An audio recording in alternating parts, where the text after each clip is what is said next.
Pourquoi Dieu ne t'a pas épargné? Salut à vous tous qui allez bientôt regarder cette vidéo. Nous vous demandons pour nous encourager, n'oubliez pas de vous abonner, de liker, de laisser un commentaire de votre compréhension de l'histoire, et de partager avec vos amis. Merci et déjà que Dieu vous bénisse. C'est une histoire qui explore la grâce, le pardon impossible et la présence silencieuse de Dieu dans nos plus grandes obscurités. Le titre c'est « Quand le héros se brise ». Une histoire de deuil, de pardon et de double restauration. C'est l'histoire de Thomas, un homme dont la foi est morte. Ancien pasteur, il a tout quitté après la perte de sa fille dans un accident. Thomas était pasteur. Autrefois, sa voix portait l'espoir. Ses mains, larges et rassurantes, bénissaient les nouveau-nés et réconfortaient les mourants. Mais ce soir-là, quelque chose avait rompu en lui. Après avoir prié et jeûné pour que Dieu puisse sauver sa fille du coma, attendant patiemment ce fameux miracle, mais rien ne passa. Après la mort de sa fille, Thomas a perdu la foi et ne voulait retourner à la raison. La Bible était restée fermée, le pupitre de l'église était devenu un bois mort, et Dieu était devenu un étranger. Un étranger muet. Aujourd'hui, Thomas ne cherchait plus la lumière. Il préfère la compagnie des couloirs vides et des ombres à celle de sa femme, Élise, dont la foi persistante l'irrite comme une brûlure. Sa femme chaque jour lui faisait comprendre qu'en toutes choses il faut donner gloire à Dieu, mais Thomas ne voulait pas accepter cela et resta plongé dans son grand désespoir.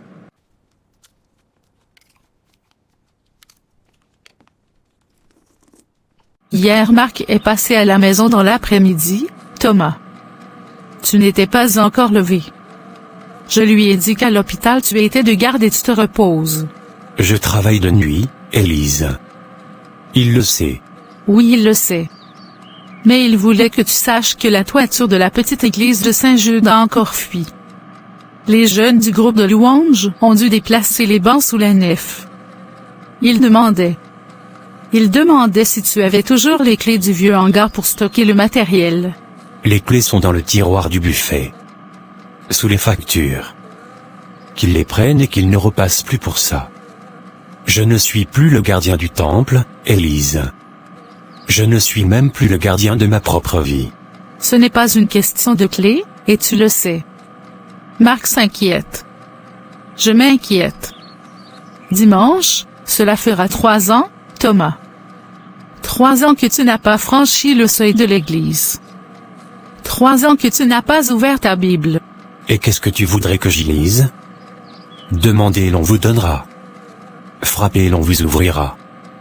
J'ai frappé, Élise. J'ai hurlé à cette porte jusqu'à ce que mes mains saignent, cette nuit-là, dans le couloir de l'hôpital. La porte est restée fermée. Sarah est partie. Sarah est avec Dieu. Elle n'est pas partie dans le vide. Elle est dans la lumière. C'est toi, Thomas, qui as choisi les ténèbres. Tu travailles dans cet hôpital désaffecté comme si tu cherchais un tombeau pour t'y enterrer vivant. Au moins, là-bas à l'hôpital, le silence est honnête. Personne ne chante des cantiques sur la bonté divine pendant que le monde s'écroule. Thomas, regarde-moi. Dieu n'est pas ton ennemi. Il pleure avec toi. Mais il ne peut pas te consoler si tu lui tournes le dos. Reviens à la veillée de demain soir. Juste 10 minutes. Marc sera là, la famille sera là. On a besoin de notre pasteur. J'ai besoin de mon mari. Je suis là, Élise, je suis là, j'ai juste ouvert les yeux sur certaines choses. Je dois être dans la réalité maintenant, et non dans des livres qui racontent juste des histoires. Je dois aller travailler, on se voit à plus tard. D'accord, à plus, je prierai pour toi. Seigneur. S'il ne peut plus t'entendre, parle à son cœur d'une autre manière. Brise le roc, je t'en supplie. Ramène-le à la maison. Thomas est allé au travail, il est pharmacien. Salut. Thomas. Salut Anne, comment va ton mari? Par la grâce de Dieu il va bien, j'ai juste besoin de nouveaux médicaments pour lui, tu sais qu'il s'est fait opérer donc il a besoin des antidouleurs et des antibiotiques. Oui, je le sais. Donne-moi le prescription, je vais te trouver ces médicaments. D'accord, merci. Mais pourquoi je ne te vois plus à l'église, toi qui étais si zélé aujourd'hui tu as changé depuis la mort de ta fille. Tiens, voici les médicaments, tu paies par carte. Ou cash? Par carte, merci frère Thomas, je prierai pour toi afin que Dieu puisse te ramener à sa maison. D'accord, Anne. Passe une bonne journée. Ils parlent tous, mais ils ne savent pas ce que moi je traverse vraiment. C'est moi qui ai perdu un enfant, pas eux. Ils ne savent pas, ils ne connaissent pas la douleur que je ressens, le vide qui est à l'intérieur de moi. À l'église de Saint-Jude. Bonsoir à vous mes chers frères, sœurs et enfants dans le Seigneur. Juste avant de commencer, nous allons prier. Notre Père qui est aux cieux, nous te saluons, nous te louons, nous exaltons ton nom. Père Saint, voici tes enfants qui sont réunis ensemble pour parler de ton nom, de tes merveilles, de comprendre tes ordonnances. Sois avec nous, et que tout esprit de distraction nous les chassons dans le nom de Jésus. Merci de ta présence Seigneur, c'est au nom de Jésus-Christ nous te prions. Amen. Mes amis, j'aimerais que quelqu'un d'entre vous me dise ce qu'il comprend de la foi. De la foi en Jésus-Christ. Ce que je comprends, c'est que la foi n'est pas simplement une émotion ou un sentiment passager. C'est une certitude profonde qui nous permet de voir au-delà de ce que nos yeux physiques perçoivent. Elle est le pont entre nos limites humaines et la puissance illimitée de Dieu. Quand tout semble s'effondrer, c'est la foi qui nous maintient debout. Or la foi est une ferme assurance des choses qu'on espère, une démonstration de celles qu'on ne voit pas. D'après Hébreux 11, 1. C'est très bien, sœur Élise. La foi est comme une graine de moutarde, petite au début, mais capable de déplacer des montagnes si elle est entretenue par la prière et la lecture de la parole. Ne craignez pas si votre foi vous semble fragile aujourd'hui. Dieu ne regarde pas à la quantité, mais à la sincérité de votre confiance en lui. Ainsi la foi vient de ce qu'on entend, et ce qu'on entend vient de la parole de Christ.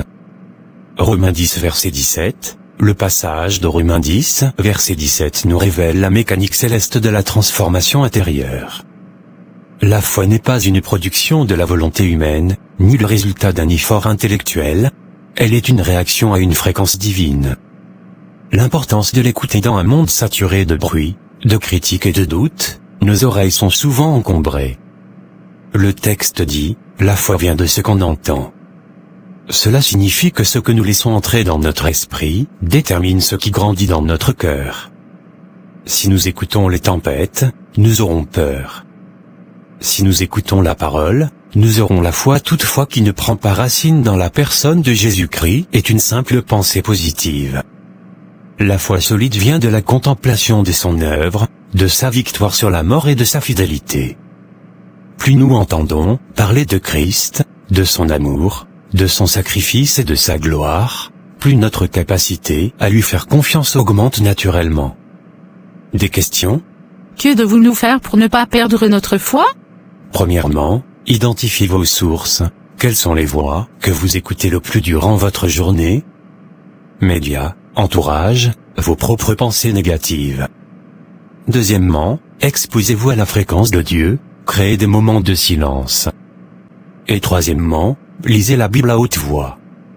L'oreille physique est parfois l'oreille spirituelle à s'éveiller. Proclamez, ne vous contentez pas de lire, mais déclarez les promesses de Christ sur votre vie. En les entendant sortir de votre propre bouche, votre foi se fortifie. Amen, amen. Comme il dit dans la parole de Dieu, il y a un temps pour chaque chose et le moment est venu de mettre fin à notre rencontre. C'est tout pour aujourd'hui. N'oublie pas après avoir entendu ces paroles, lorsque vous arrivez chez vous, médite-le encore afin de mieux saisir ce concept. Alors avant d'aller, sœur Samy va chanter et prier pour nous. Béni soit l'Éternel mon rocher, qui exerce mes mains, mes droits à la bataille. Loué sois-tu Seigneur, à la gloire. Seigneur, purifie notre oui spirituel. Aide-nous à discerner ta voix au milieu du tumulte. Que ta parole vienne briser nos doutes, afin que notre foi s'appuie uniquement sur ce que tu as dit. Aide ceux qui ont perdu leur foi, aidez-nous non à entendre ta parole, mais de les croire et l'accepter. Père Saint, nous te demandons de garder notre esprit dans ce même atmosphère de prière, même lorsque nous serons séparés afin que le diable ne puisse enlever tes paroles dans nos cœurs. Armez-nous de force, de puissance, de toutes sortes de dimensions spirituelles. Non pas à nous mais à toi vienne la gloire, la puissance et l'honneur. Amen. Amen, merci ma sœur. Merci à vous aussi d'avoir été présents, que le Seigneur vous bénisse grandement. Allez en paix, en dehors du temple. Mon enfant, je suis ravi que tu sois là. Comment vas-tu?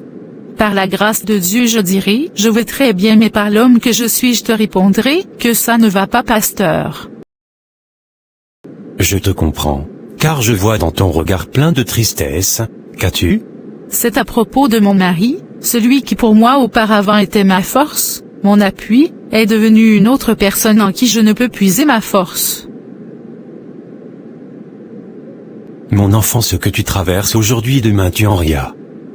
Laisse tout à Dieu, ce combat ne t'appartient pas. Ce que tu dois faire c'est continuer de prier. Et réjouis-toi d'avance de ta délivrance, de ton victoire même si tu ne vois rien. Loue Dieu, c'est ça la foi. Ne doutez pas mais ayez la foi qu'un jour tout va s'arranger ma fille.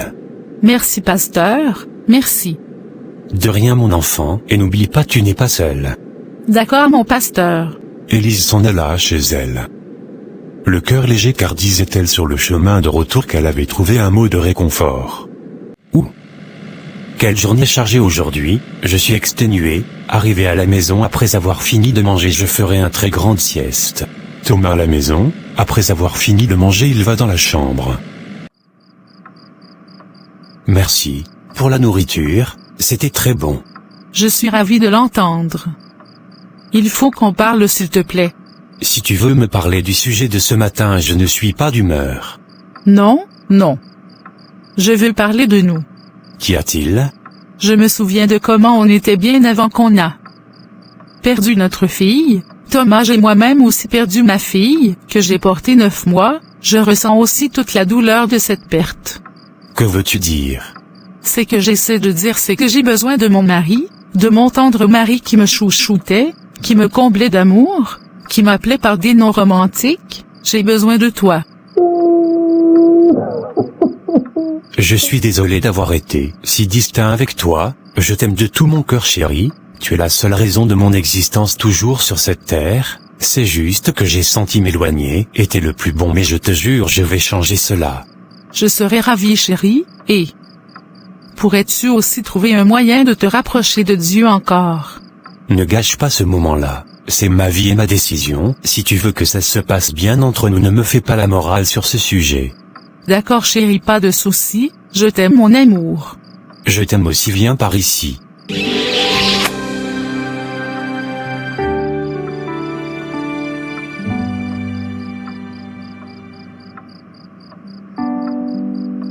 Allons maintenant dans ce merveilleux lit très bien arrangé, qui nous appelle.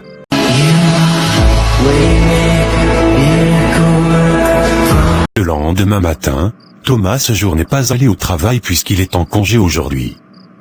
Alors il a proposé à sa femme Élise qu'ils aillent à la plage dans le but de se détendre, Élise accepta avec joie.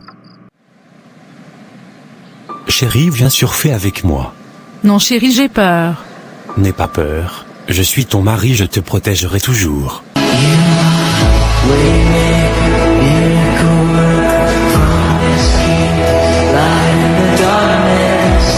Je me sens si bien.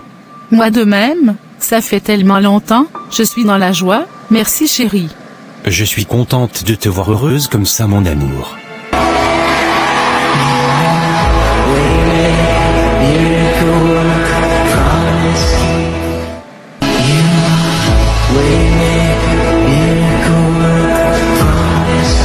Thomas et Élise ont passé un bon temps sur la plage.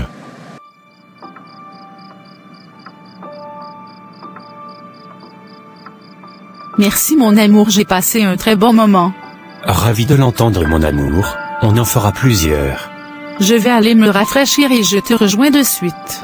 Merci Seigneur d'abord pour cette merveilleuse journée passée sans mauvaise nouvelle, et merci encore de m'aider à remonter la pente de mon mariage encore. Toute la gloire est à toi Seigneur, toi qui ne changes pas. Merci mon roi, mon Seigneur, Amen. La joie, la joie. Mon amour, tu n'as pas encore pris ton bain, c'est bien, je vais te rejoindre alors. Viens donc mon chéri.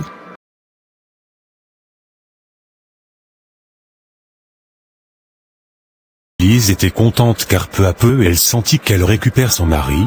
Thomas aussi était content, mais il ne voulait toujours rien entendre au sujet de l'église, ni de Dieu, aucun rapport avec l'évangile. Bonsoir monsieur, j'aimerais avoir ces médicaments s'il te plaît. D'accord madame, je vais les chercher pour toi. Les voici, je vais l'emballer pour vous. Désolé de vous demander cela. J'ai pu remarquer ce sont des remèdes pour le cancer. Tu es à quel stade? Au stade final, me disent les médecins. Je ne ferai plus de chimiothérapie, alors je bois ces médicaments sans mettre en cause l'intelligence de la médecine. Mais le plus important est celui de Dieu, un miracle divin. Si c'est Dieu vous attendez, rien ne se passera. Désolé. Ne le soyez pas pour moi mais pour vous, je vais vous dire quelque chose, même si ce Dieu que je crois en lui ne me sauve pas, je ne cesserai jamais de croire en lui, je suis reconnaissante de tous ses bienfaits dans ma vie, j'ai vécu ma vie, il y a d'autres qui n'ont pas eu cette chance, je me suis sentie aimée, il y a d'autres qui en rêvent d'avoir cela. Je suis malade c'est vrai, mais je sais que je suis un choisi de Dieu, Dieu a vaincu la mort, il peut le refaire encore, mais s'il ne le fait pas, ça ne veut pas dire qu'il n'est pas puissant. N'oublie pas, il sait tout, il voit notre futur, parfois nous blâmons Dieu pour une chose, mais nous ne savons pas que c'est un bien qu'il a fait pour nous, en nous évitant de quelque chose de grave.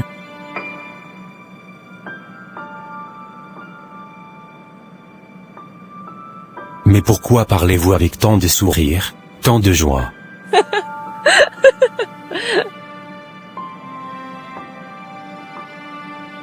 Parce que mon cher ami, Dieu m'a consolé, il dit louer Dieu en tout le temps en toutes choses, lorsque j'étais dans le bonheur je le louerai, pourquoi cela doit-il changer dans mon malheur?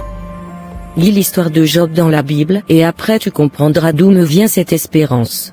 Ta foi est si immense. Bien sûr rien ne changera ma confiance en Dieu, la foi en soi c'est la confiance.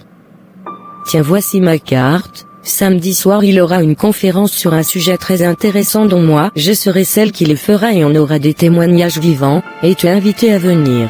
Je ne sais pas trop. S'il te plaît viens pour quelques minutes, si ça ne te plaît pas tu peux t'en aller et tu peux venir avec qui tu veux. J'allais oublier, je m'appelle Sarah. Qu'avez-vous? Ma fille s'appelait Sarah comme toi. Je l'ai perdue dans un accident très jeune. Oh d'accord, me ferais-tu l'honneur de venir? Je ne te promets rien mais j'essaierai. Tu ne m'as pas dit ton nom très cher? Thomas. D'accord Thomas, j'espère te revoir bientôt et n'oublie pas d'être accompagné par ta femme, ce serait bien pour vous. Comment sais-tu que je suis marié? Dieu est puissant, je suis enfant de Dieu alors je porte la gloire, l'onction de Dieu en moi. Au revoir Thomas, à bientôt. D'accord très cher. Thomas resta perplexe même après que la dame Sarah est partie. Ma mère me manque, dommage qu'on n'est pas dans le même pays.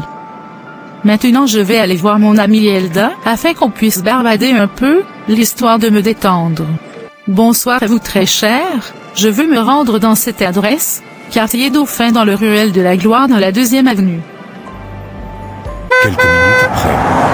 Merci Seigneur, enfin arrivé, je n'ai pas aimé la façon dont ce conducteur courait la voiture à grande vitesse comme ça.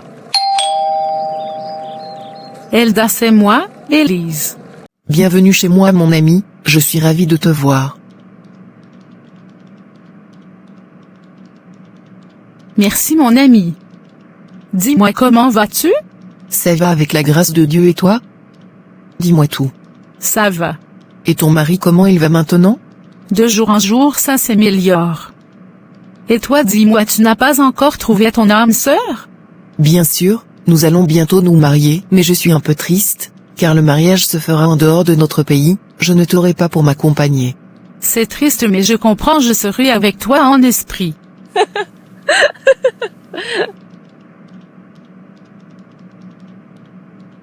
T'es si drôle. Je n'ai pas encore cuisiné, allons papoter en ensemble dans la cuisine, on mangera de suite. Tu vas me donner toute ta journée aujourd'hui. Pas de souci.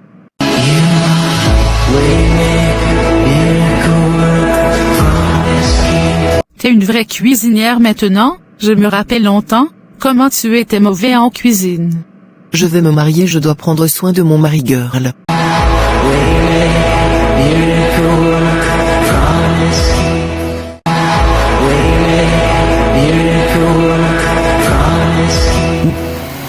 Quelle journée aujourd'hui, avant que je rentre à la maison, je vais acheter quelque chose pour ma femme, elle sera contente. Oh, salut Thomas, contente de te voir dans ma boutique. Salut très cher, je ne savais pas que c'était ta boutique, mais je suis ravi de te voir. D'accord, comment pourrais-je t'aider? J'aimerais acheter une jolie robe pour ma femme. Mais je ne connais rien aux femmes, j'aurais besoin de ton aide. Pas de souci, je vais t'aider. Suivez-moi.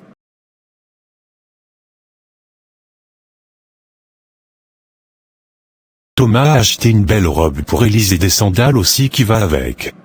J'espère qu'elle sera ravie. Mon ami, ça a été un plaisir d'être avec toi aujourd'hui, j'espère qu'avant mon départ on le referait encore, mais cette fois-ci c'est moi qui viendrai chez toi. Ce sera avec plaisir, et merci pour cette journée, j'ai passé une bonne journée mon ami, et encore tu m'as donné de la nourriture pour mon mari. N'est-ce pas nous deux, qui l'avons préparé, c'est tout à fait normal.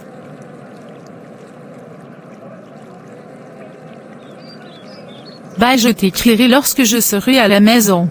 Bye très cher, ça a été un plaisir. Le plaisir est partagé. Ouf, quelle agréable journée, merci Seigneur. Arrivé à la maison, Élise a vu que Thomas était à la maison bien avant elle. Chérie, tu es entrée tôt, tout va bien? Oui mon amour, je voulais juste me retrouver auprès de ma femme, d'où sors-tu? Chez Elsa, je suis désolée de ne pas t'avoir dit cela, je pensais rentrer avant toi. Pas de souci mon amour, mais s'il te plaît même si tu rentres avant moi, peu importe ce que tu fais j'aimerais être au courant. D'accord mon chéri, t'as raison. J'ai une surprise pour toi ma belle. Mon amour, je les adore.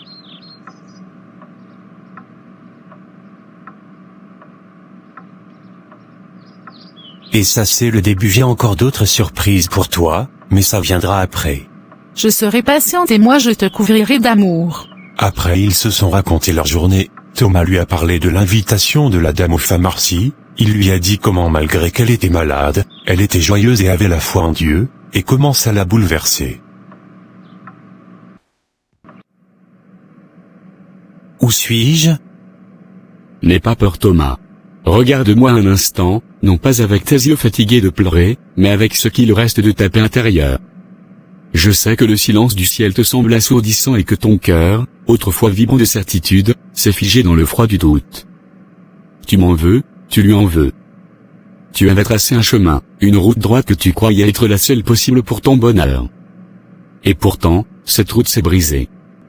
Tu te demandes pourquoi l'amour permet la douleur, pourquoi la lumière semble s'éteindre juste au moment où tu en as le plus besoin. Écoute ce secret, la volonté divine n'est pas un décret qui cherche à te briser, mais un horizon que l'esprit humain ne peut pas encore embrasser. Parfois, on demande une fleur, et on reçoit une graine.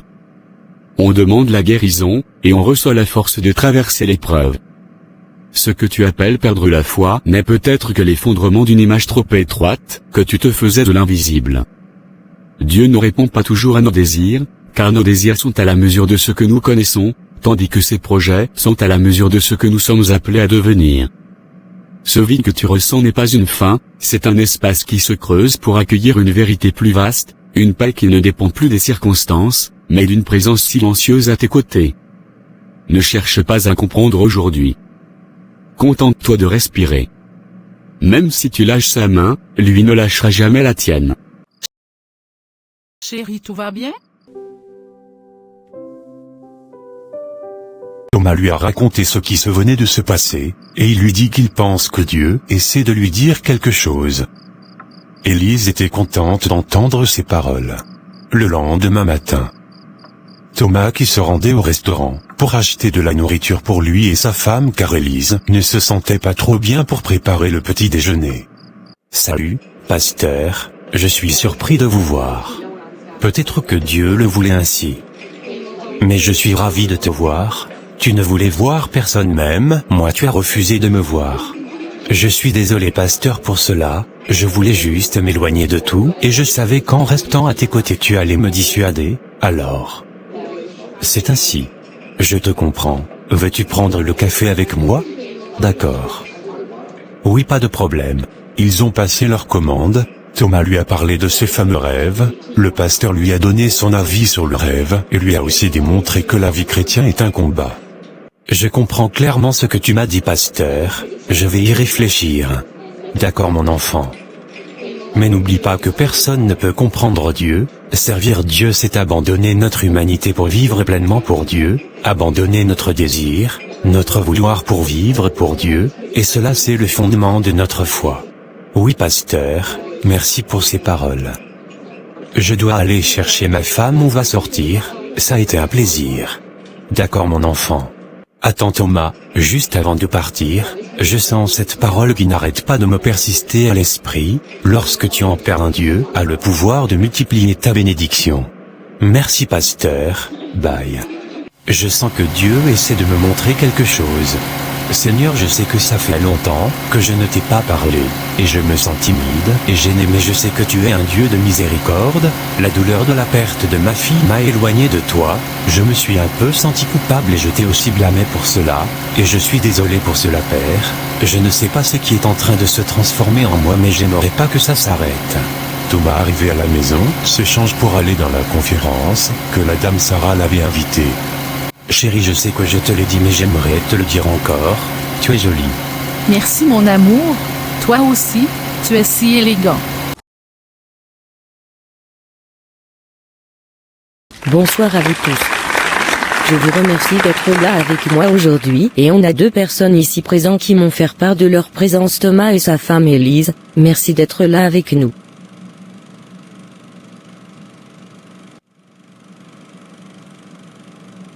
Nous sommes ici pour entendre de nombreux témoignages, très courts et explicites, mais le thème de ce sujet, c'est comment surmonter les épreuves. Je dois vous dire juste avant que, les épreuves sont là pour être vécues, mais il vous faudra du courage pour remporter la victoire. Juste avant, je vais vous laisser avec Amara, qui va vous donner un peu de son témoignage. Soyez attentifs s'il te plaît. Bonsoir à vous tous. Je suis un peu stressée pour parler devant vous. Mais pour ce que Dieu a fait dans ma vie, ce serait ingrat de ma part de ne pas parler. Mes chers amis, moi que vous voyez ici présents, les personnes qui me connaissent vous diraient cette femme est une combattante. Mais tout cela c'est la grâce de Dieu. Dans les 2 années qui sont passées, ma vie a chamboulé. Mais je n'ai jamais douté de ma confiance en Dieu. J'ai perdu mon mari et ma fille dans un accident de voiture il y a 2 ans, tous les 2 sont morts dans le même jour. Mais comme tout bon humain que je suis, j'ai pleuré de toutes mes larmes ce jour-là. Des personnes qui étaient présentes disaient, elle qui était si croyant, si servant, regarde, Dieu n'a même pas évité ce désastre. J'avais tout entendu. Mais j'étais là, je pleurais dans ma chambre, car au-delà de ça je sais qu'ils ont avec Dieu, mais je ne les verrai plus jamais, donc je pleurais mais je priais et je disais toujours, l'Éternel a donné, l'Éternel a repris, que son nom soit glorifié. Mes amis, je disais à Dieu de me donner du courage pour surmonter et passer à autre chose. Des jours, des semaines, des mois, des années ont passé et Dieu l'a fait. Il m'a consolé, il m'a pas seulement consolé mais il m'a béni. Je n'arrive même pas à compter combien je suis béni, matériellement, sentimentalement, économiquement, etc. Enfin, je suis stable dans ma vie, mon ex-mari et ma fille resteront gravés dans mon cœur comme une belle souvenir. Aujourd'hui je suis à nouveau mariée et mère aussi. J'ai un mari plus merveilleux, formidable que mon ex-défunt mari. Il me comble d'amour, des enfants formidables. Par ma loyauté, Dieu m'a récompensé.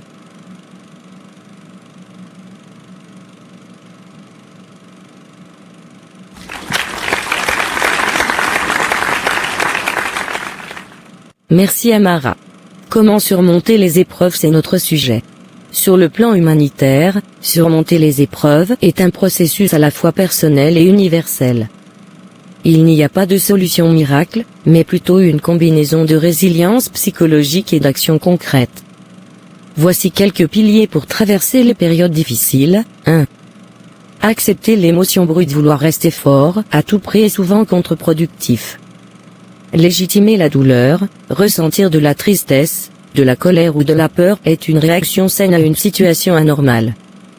Deuxièmement, l'accueil, reconnaître l'épreuve permet d'arrêter de lutter contre la réalité et de commencer à mobiliser son énergie pour la suite. Troisièmement, segmenter la difficulté face à une montagne, on ne regarde pas le sommet, on regarde ses pieds. La règle des 24 heures, si l'avenir semble trop sombre, concentrez-vous uniquement sur la journée en cours. Quelles sont les 3 petites choses que vous pouvez accomplir aujourd'hui? Micro-victoire, célébrer chaque petite action, se lever, faire une course, appeler un ami. Cela redonne un sentiment de contrôle. Troisièmement, activer son système de soutien. L'isolement est le meilleur ami de la détresse. Cercle de confiance, parler à des personnes qui écoutent sans juger. Parfois, mettre des mots sur un ressenti suffit à en diminuer la charge émotionnelle. Aide professionnelle, si la poids devient trop lourd, solliciter un thérapeute ou un coach n'est pas un aveu de faiblesse, mais une démarche stratégique pour s'en sortir plus vite. Quatrièmement, modifier l'angle de vue. Le recadrage, sans nier la gravité de la situation, on peut essayer de changer la narration interne. L'apprentissage caché, une fois la phase aiguë passée, demandez-vous, quelles ressources suis-je en train de développer malgré moi? Patience, empathie, endurance. L'impermanence, rappelez-vous que tout état est transitoire. La situation actuelle est un chapitre, pas la totalité du livre. Comme dit notre cher Nelson Mandela, le courage n'est pas l'absence de peur, mais la capacité de la vaincre. Sur le plan spirituel, chrétienne, l'approche chrétienne de l'épreuve ne consiste pas à nier la souffrance, mais à la traverser avec la certitude d'une présence et d'une promesse. Voici quelques piliers bibliques pour fortifier votre marche. 1. S'appuyer sur la présence de Dieu dans la tempête. Le premier réflexe est souvent de se sentir seul.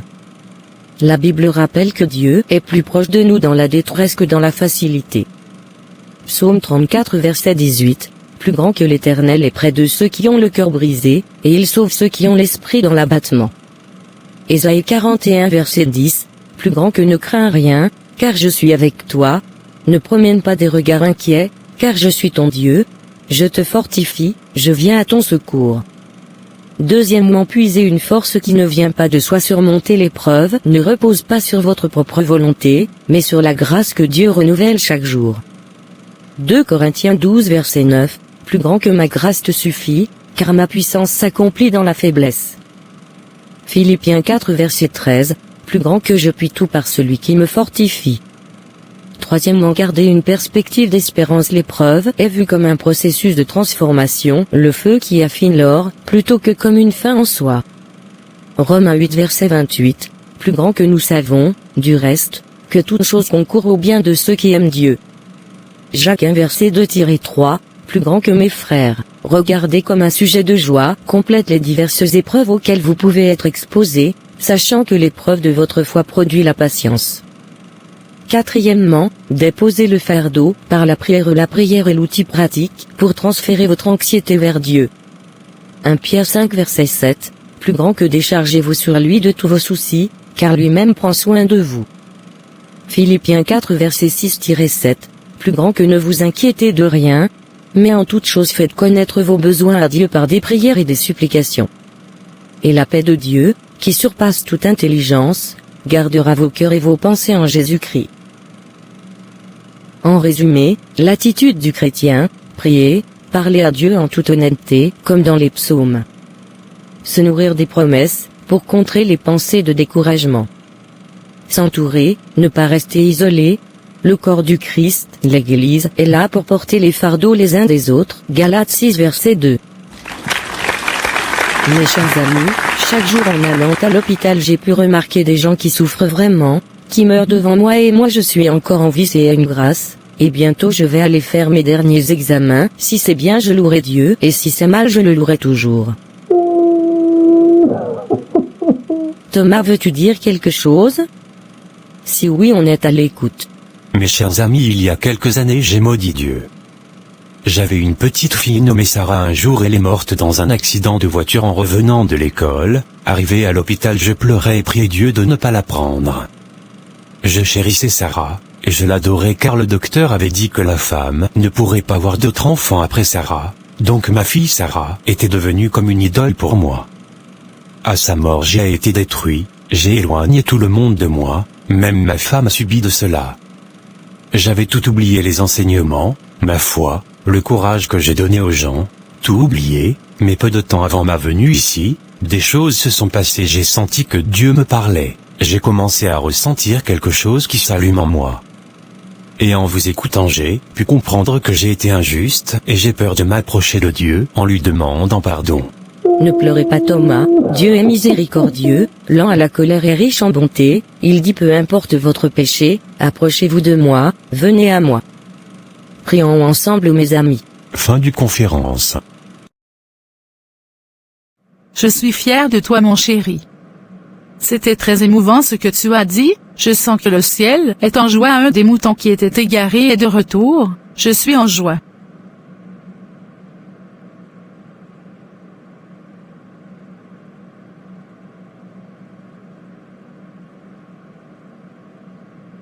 Thomas et Élise à la maison.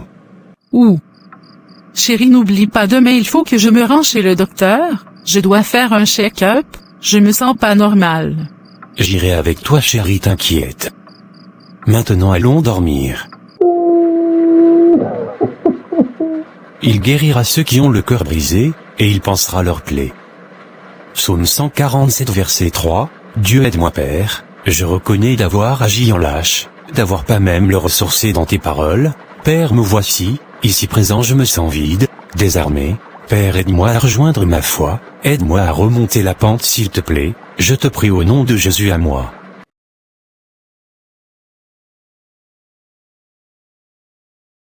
Je suis tellement stressé mon amour. Ne le sois pas. J'ai oublié que tu avais peur des piqûres. T'as failli pleurer lorsqu'on te piquait, j'ai failli rire tu sais. Ne te moque pas de moi, c'était douloureux. Thomas, chérie, on t'appelle, allons-y. Madame Élise, Monsieur Thomas. Je suis le docteur Umberto. J'ai pu voir les analyses de votre femme et aussi l'échographie, car elle disait qu'elle ressentait des douleurs au bas du ventre, c'est bien ça? Oui docteur. D'accord, alors Monsieur Thomas et Madame Élise, c'est rien de grave. C'est juste les hormones. Comment ça les hormones? Je ne sais rien du jargon de la médecine mais docteur, il y a bien quelques années que je n'ai plus mes règles. Laisse parler le docteur chéri. D'accord, je comprends votre frustration, alors j'ai le plaisir de vous annoncer que Madame Élise est enceinte de 12 semaines et qu'elle attend des triplés. Je vois que tout est normal, la grossesse se porte bien, tout est normal. Félicitations. Enceinte. Triplé. Oui, vous avez entendu, je vous laisse les photos de l'échographie, vous verrez par vous-même. Je vous laisse à présent, j'ai d'autres patients à voir. Merci Seigneur, merci, nous allons avoir des triplés.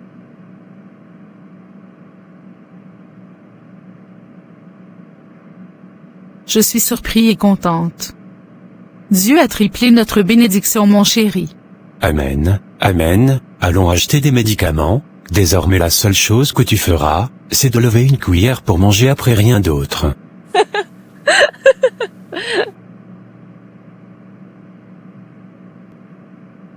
Thomas, Élise, quel plaisir de vous voir. Avez-vous un problème? Non, au contraire, c'est la joie qui nous submerge. Ma femme ici présente est enceinte de triplé, je suis dans la joie Sarah, Dieu nous a bénis. Je suis ravi de l'entendre, gloire à Dieu. Et moi j'ai une bonne nouvelle aussi. Je viens de prendre les résultats de mon examen. Mes chers amis, je n'ai plus le cancer, pas de traces, le docteur a dit je vais parfaitement bien. Gloire soit rendue à Dieu, je suis content d'entendre cela. Je suis contente pour toi aussi Sarah, c'est une agréable nouvelle Bluchaise. Merci Élise, bon je vous dis au revoir. Je dois aller fêter la nouvelle. Et Thomas, t'as vu? La grâce de Dieu t'a localisé, réjouis-toi. Narrateur, la nuit la plus longue finit toujours par céder la place à l'aurore. Thomas Verrier avait passé 3 années dans l'obscurité totale, persuadé que le silence de Dieu était synonyme d'abandon. Il avait oublié que, parfois, le grain de blé doit tomber en terre et mourir pour porter beaucoup de fruits. Ce soir-là, dans la chapelle délabrée de l'hôpital, quand Thomas a enfin ouvert la lettre de Lucas et que ses larmes ont coulé sur le sol poussiéreux, quelque chose de surnaturel s'est produit. Le roc de son cœur, figé par la colère et le deuil, s'est brisé. et de cette fissure, la vie a jailli à nouveau. La bénédiction de Dieu ne s'est pas contentée de consoler, elle a restauré au-delà de toute mesure. Les médecins, avec leur science et leurs statistiques, avaient prononcé leur verdict final, Élise ne pourrait plus jamais concevoir. Pour eux, la matrice était stérile, close comme un tombeau. Mais là où l'homme voit une impasse, Dieu voit un chemin. Point plus tard, la maison des verriers, si longtemps silencieuse, sera remplie non pas d'un, mais de 3 cris de vie simultanés. Des triplés. 3 miracles vivants, 3 preuves tangibles que rien n'est impossible à celui qui a créé l'univers. La stérilité a été vaincue par la vie. Ils voient la fidélité de Dieu. Ils comprennent que le deuil de Sarah n'était pas la fin de l'histoire, mais le prologue d'une résurrection. Le titre de cette histoire, Quand le roc se brise, n'est plus le rappel d'une tragédie. C'est le témoignage d'une victoire. Car c'est précisément quand notre cœur de pierre est brisé par la grâce, que le fleuve de la vie divine peut enfin couler et tout transformer sur son passage. Le veilleur de nuit a fini son service. Le Père est né de nouveau. J'ai le regret d'avoir pu endurcir mon cœur aussi longtemps comme ça, mon amour, car aujourd'hui je me sens trop bien, je me sens apaisé. Longtemps j'ai senti tout le poids du monde sur mon épaule, je me sentais désorienté, mais aujourd'hui c'est différent, et j'ai une joie en abondance. Amen, amen. Gloire soit à Dieu, mon amour. Dieu est miséricordieux, il est bon en tout le temps. Ensemble pour la vie, et nous allons élever nos enfants pour le présent, le passé et l'avenir, dans l'obéissance, le craintif, la sagesse et surtout dans l'amour pour Dieu.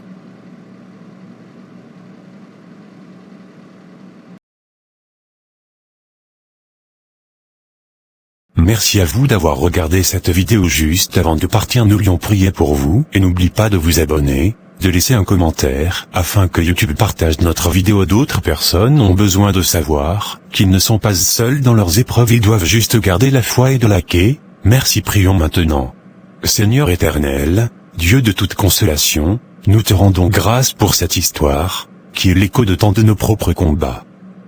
Nous te prions pour tous ceux dont le cœur, comme celui de Thomas, est devenu un roc froid sous le poids du deuil, de la déception ou de la trahison.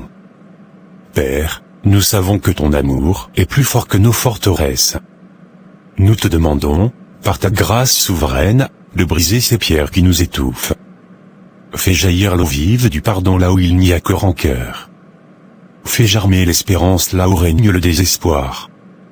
Nous te prions tout particulièrement pour ceux qui traversent leur 11e heure, ceux qui pensent qu'il est trop tard pour aimer ou pour croire. Montre-leur ton visage. Envoie-leur ton messager. Et Seigneur, comme tu as béni Thomas et Élise avec une double part, nous te demandons de restaurer ce qui a été perdu dans nos vies. Que nos épreuves deviennent le terreau de ta gloire, et que nos vies, une fois brisées, deviennent un témoignage vibrant de ta résurrection. Au nom de Jésus, notre berger et notre libérateur. Amen. Merci à vous, et n'oubliez pas que la foi est comme une graine de moutarde, petite au début, mais capable de déplacer des montagnes si elle est entretenue par la prière et la lecture de la parole. Ne craignez pas si votre foi vous semble fragile aujourd'hui. Dieu ne regarde pas à la quantité, mais à la sincérité de votre confiance en lui. À bientôt, que Dieu vous bénisse. Venez à moi vous tous, qui êtes fatigués et chargés, moi l'Éternel je vous donnerai du repos.